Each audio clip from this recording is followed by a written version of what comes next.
दोस्तों आरबीआई ने जून 2022 में एक काफ़ी इंपॉर्टेंट डिसीजन लिया। डिसीजन ये था कि अब आप अपने क्रेडिट कार्ड को यूपीआई से लिंक कर सकते हैं। जैसे ही ये डिसीजन लिया, यूपीआई हैंडल करने वाली जो अथॉरिटी है एनपीसीआई, वो तुरंत ही काम शुरू कर दी और इसके बाद तुरंत ही कुछ सिलेक्टेड एप्लीकेशन पर ये फीचर लाइव भी हो गया, जहां से आप अपने क्रेडिट कार्ड को यूपीआई से लिंक कर सकते हैं। जैसे गूगल पे हो गया, फोन पे हो गया और भी कई तरह के पेमेंट एप्लीकेशन है। लेकिन यहाँ पे कुछ सवाल उठ के आते हैं कि क्रेडिट कार्ड को यूपीआई से लिंक कैसे करेंगे। दूसरा है, यूपीआई से क्रेडिट कार्ड को लिंक करने के लिए कुछ टर्म्स एंड कंडीशन भी बनाए गए हैं।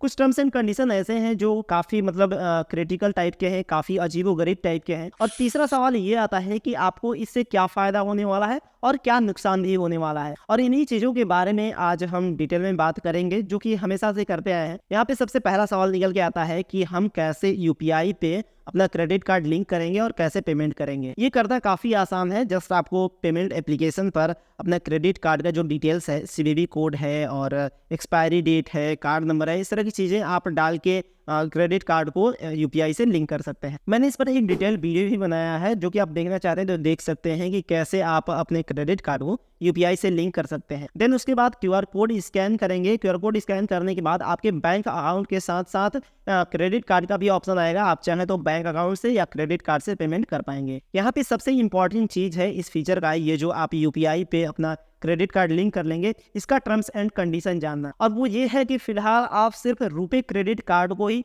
यूपीआई से लिंक कर सकते हैं। जो मास्टर कार्ड है, वीज़ा कार्ड है, इसको आप यूपीआई से लिंक नहीं कर पाएंगे। और वो भी कुछ सिलेक्टेड बैंक के ही रुपे क्रेडिट कार्ड को आप यूपीआई से लिंक कर सकते हैं।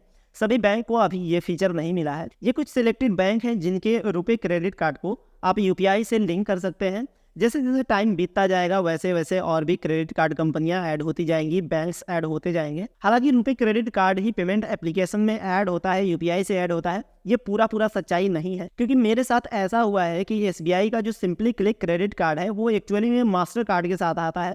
मास्टर कार्ड को भी हमने गूगल पे में ऐड कर लिया है। वो पता नहीं कैसे हो गया है, मुझे नहीं समझ में आ रहा है। जब ये फीचर निकाला गया है कि सिर्फ रुपे क्रेडिट कार्ड को ही आप यूपीआई से लिंक कर सकते हैं, लेकिन मेरा जो मास्टर कार्ड का एसबीआई का जो क्रेडिट कार्ड है मास्टर कार्ड, वो भी लिंक हो गया है। हालांकि उससे पेमेंट नहीं होता है, वो अलग बात है, लेकिन लिंक तो हो गया है। दूसरा इंपॉर्टेंट टर्म्स एंड कंडीशन ये है कि आप सिर्फ मर्चेंट को ही यूपीआई से क्रेडिट कार्ड को लिंक करके ट्रांजैक्शन कर सकते हैं।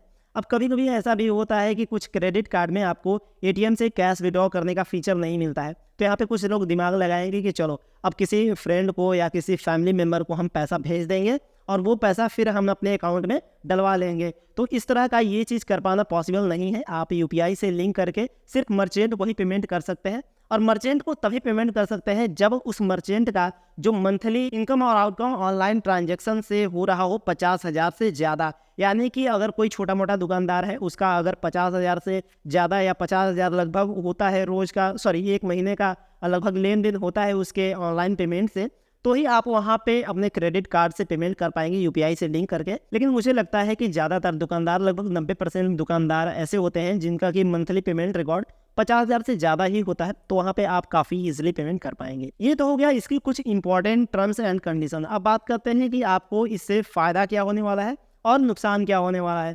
एक्चुअली में अगर कोई चीज़ से आपको अगर फ़ायदा हो रहा है तो कहीं ना कहीं थोड़ा मोड़ा नुकसान तो जरूर होता है। पहले बात करते हैं फ़ायदे के बारे में। अब आपको अपना हर जगह क्रेडिट कार्ड ले जाने की जरूरत नहीं पड़ेगी। कई बार क्या होता है कि दुकानदार क्या बोलता है, आपको पता होगा कि अगर आप वहाँ पे अपने क्रेडिट कार्ड से उसके पीओएस मशीन पे स्वाइप करते हैं, पेमेंट करने की कोशिश करते हैं, तो अगर वो जान गया कि क्रेडिट कार्ड से पेमेंट कर रहा है तो वहाँ पे वो कहेगा कि हम 1 या 2% का आपसे एक्स्ट्रा चार्ज लेंगे। एक्चुअली जो वो एक्स्ट्रा चार्ज लगता है वो मर्चेंट से लिया जाता है, लेकिन वो सोचता है कि अगर आप क्रेडिट कार्ड से आप पेमेंट कर रहे हैं तो वो चार्ज हम क्यों दें, मतलब मर्चेंट वाला क्यों दे, वो आपसे पास ऑन कर देता है उस चार्ज को। तो यहाँ पे फ़ायदा आपको ये होगा कि आप किसी दुकान पे गए हैं, किसी शॉप पे गए हैं, वहाँ पे जस्ट आप क्यूआर कोड स्कैन करेंगे। इसके बाद अपने क्रेडिट कार्ड से, जो आप क्रेडिट कार्ड यूपीआई से लिंक है, उसी से जस्ट पेमेंट कर पाएंगे। और पेमेंट करने के बाद दुकानदार को पता भी नहीं चलेगा कि क्रेडिट कार्ड से पेमेंट किया गया है या डेबिट कार्ड से, बैंक अकाउंट से किससे पेमेंट किया गया है, ये पता नहीं चलेगा। तो शायद वो आपसे वो जो 1-2% का एक्स्ट्रा चार्ज लेने की बात करता है वो ना बोले। दूसरा फायदा ये है कि जब भी आप अपने डेबिट कार्ड से या बैंक अकाउंट से किसी को पेमेंट करते हैं तो वहाँ पे आप देख रहे हैं कि कितना फ्रॉड स्कैम बढ़ता जा रहा है। तो ऐसे में कभी कभी ऐसा भी होता है कि अगर आपके डेबिट कार्ड से या तो बैंक अकाउंट से कोई स्कैम हो गया है तो वो पैसा आपको वापस मिल नहीं पाता है। लेकिन क्रेडिट कार्ड के केस में ऐसा नहीं है। क्रेडिट कार्ड से अगर कभी कोई फ्रॉड हो जाता है, कोई स्कैम हो जाता है, तो क्रेडिट कार्ड कंपनियां अपने तौर पे उसे सॉल्व कर देती हैं। ये चीज़ें जनरली बैंक अकाउंट से या डेबिट कार्ड से फ्रॉड हो गया है, स्कैम हो गया है, तो वो पैसा तो आपको वापस नहीं मिल पाता है। लेकिन अगर क्रेडिट कार्ड से पेमेंट किए हैं, वहाँ पे कोई स्कैम फ्रॉड होता है, तो ज़्यादातर क्रेडिट कार्ड कंपनियां उसको अपने तरीके से सॉल्व कर देती हैं, वो पैसा आपको वापस मिल जाता है। इनकेस आपके साथ ऐसा कुछ कभी होता है, अगर आपके साथ फ्रॉड हो जाता है, तो आप डिस्प्यूट रेज करा के ये प्रॉब्लम सॉल्व करा सकते हैं। फायदे के बीच में कुछ नुकसान भी देख लेते हैं, जो कि मुझे लगता है कि क्रेडिट कार्ड को अगर आप यूपीआई से लिंक करते हैं तो कुछ प्रॉब्लम हो सकती है। जैसे कि क्रेडिट कार्ड को यूपीआई से लिंक करने के बाद मेरा मानना है कि शायद थोड़ा सा मनी स्पेंडिंग खर्चा बढ़ जाए। अब क्या है कि इंडिया में पहले तो ऑनलाइन ट्रांजैक्शन नहीं होता था, काफ़ी कम होता था, लेकिन अब इतना ज़्यादा ऑनलाइन ट्रांजैक्शन होने लगा है कि मतलब कहना ही कुछ नहीं है, काफ़ी ज़्यादा ऑनलाइन ट्रांजैक्शन होने लगा है। अब ऐसे में आपके बैंक अकाउंट में पैसे अगर नहीं होंगे तो आप सोचेंगे कि चल यार ठीक है, बैंक अकाउंट में पैसे नहीं है ना, तो क्रेडिट कार्ड से ही पेमेंट कर देते हैं, अगले महीने जब बिल आएगा तो देख लिया जाएगा, उस टाइम पेमेंट कर दिया जाएगा। और अगर पेमेंट उस टाइम नहीं कर पाएंगे तो वहाँ पे क्रेडिट कार्ड कंपनियाँ कई तरह की अलग अलग चार्जेस भी जोड़ लेती हैं।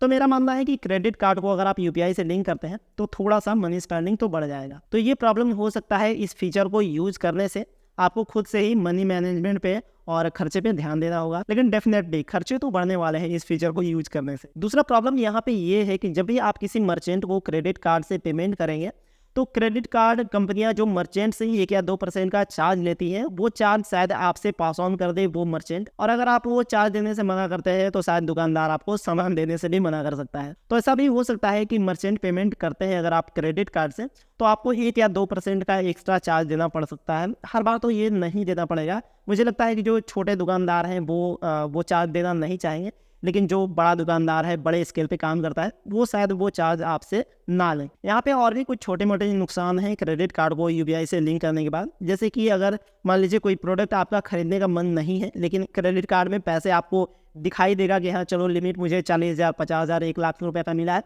तो अभी फिलहाल खरीद लेते हैं। अगले महीने 50,000 रुपये जो अभी मनी स्पेंड कर रहे हैं, वो 50,000 रुपये अगले महीने पेमेंट कर देंगे, क्रेडिट कार्ड का बिल भर देंगे। लेकिन अगले महीने जब आएगा तो शायद आपके बैंक अकाउंट में पैसा ही ना रहे, और फिर आप ये सोचेंगे कि चलो ये जो 50,000 हम खर्च किए हैं इसको ईएमआई में कन्वर्ट करा लेते हैं। तो ईएमआई में जब कन्वर्ट कराएंगे तो फिर से क्रेडिट कार्ड कंपनियां आपसे कुछ इंटरेस्ट के तौर पे आपसे चार्ज ले ही देंगी। हमने ये तो समझ लिया कि कैसे क्रेडिट कार्ड को यूपीआई से लिंक करना है, कैसे पेमेंट करना है, और क्या क्या आपको फ़ायदे और नुकसान हो सकते हैं। लेकिन ये जो डिसीजन लिया गया है ये सिर्फ आपके लिए नहीं लिया गया है, इसके कुछ और भी मोटिव हैं जिसको समझना काफ़ी इंपॉर्टेंट है हम सबके लिए। और ये जो डिसीजन लिया गया है ये कई सारे सेक्टर में काफ़ी बड़े बड़े बदलाव भी लाने वाली है। और एक चीज़ और है कि अभी मैंने आपको बताया कि सिर्फ रुपए क्रेडिट कार्ड को ही आप यूपीआई से लिंक कर सकते हैं। ऐसा क्यों है? तो इसके पीछे भी काफ़ी बड़ी प्लानिंग है इंडिया की, जो कि नेक्स्ट वीडियो में डिटेल में समझेंगे कि क्या फ़ायदा और क्या नुकसान होने वाला है, और सेक्टर में किसको फ़ायदा एक्चुअली में मिलने वाला है, ज़्यादा फ़ायदा किसको मिलने वाला है, कौन इस फीचर का काफ़ी ज़्यादा इस्तेमाल कर पाएगा। वीडियो इन्फॉर्मेटिव लगी हो तो लाइक कर दीजिए, चैनल को भी सब्सक्राइब कर लीजिएगा, साथ में बेल आइकन को भी दबा लीजिएगा। मिलते हैं अगली वीडियो में। बहुत बहुत धन्यवाद।